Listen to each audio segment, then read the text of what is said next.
Chief Prosecutor of the International Criminal Court has applied for arrest warrants against top Israeli and Hamas leaders for alleged war crimes. I can also confirm today that I have reasonable grounds to believe, on the basis of evidence collected and examined by my office, that Israeli Prime Minister Benjamin Netanyahu and Minister of Defense Yoav Gallant bear criminal responsibility for the following international crimes committed on the territory of the State of Palestine from at least the 8th of October 2023. Here are some reactions to the announcement. Israeli Prime Minister Benjamin Netanyahu called the ICC decision a disgrace and an attack on Israel, rejecting any comparison between Israel and Hamas. The outrageous decision by the ICC prosecutor, Karim Khan, to seek arrest warrants against the democratically elected leaders of Israel is a moral outrage of historic proportions. It will cast an everlasting mark of shame on the international court. Israel is waging a just war against Hamas, a genocidal terrorist organization that perpetrated the worst attack on the Jewish people since the Holocaust. Hamas massacred 1,200 Jews, raped Jewish women, burned Jewish babies, took hundreds hostage. Now, in the face of these horrors, Mr. Khan creates a twisted and false moral equivalence between the leaders of Israel and the henchmen of Hamas. This is like creating a moral equivalence after September 11th between President Bush and Osama bin Laden, or during World War II between FDR and Hitler. What a travesty of justice, what a disgrace.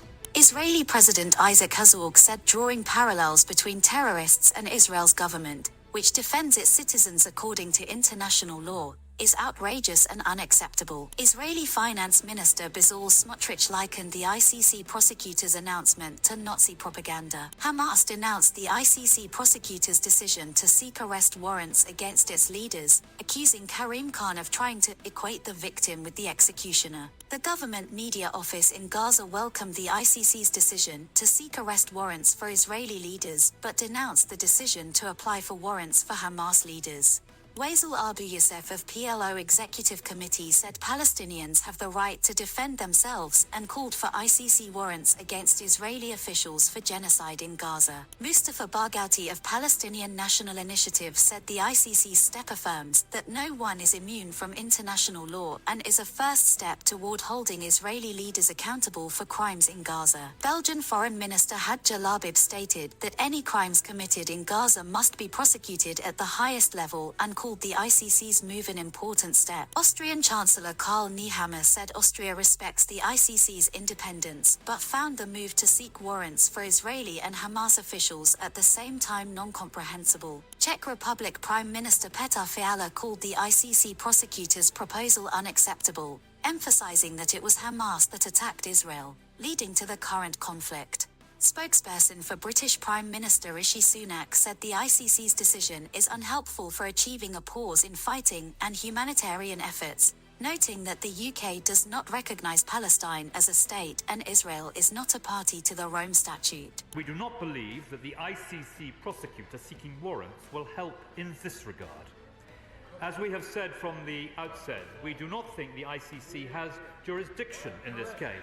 US President Joe Biden called the application for an arrest warrant for Netanyahu and Gallant outrageous, stating there is no equivalence between Israel and Hamas. Let me be clear. We reject the ICC's application for arrest warrants against Israeli leaders.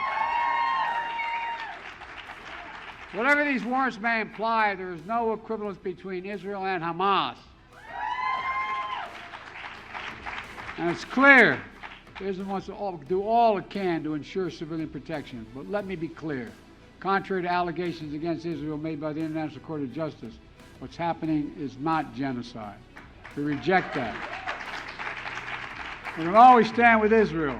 U.S. Secretary of State Antony Blinken reiterated the U.S. rejection of the ICC prosecutor's application for arrest warrants for Israeli officials and Hamas, supporting President Biden's stance. UN Special Rapporteur on the Right to Housing Balakrishnan Rajagopal welcomed Khan's requests and said the charges against Israeli leaders are likely to stick. Human Rights Watch welcomed the ICC's decision, stating it opens the door for accountability for serious abuses committed in Israel and Palestine.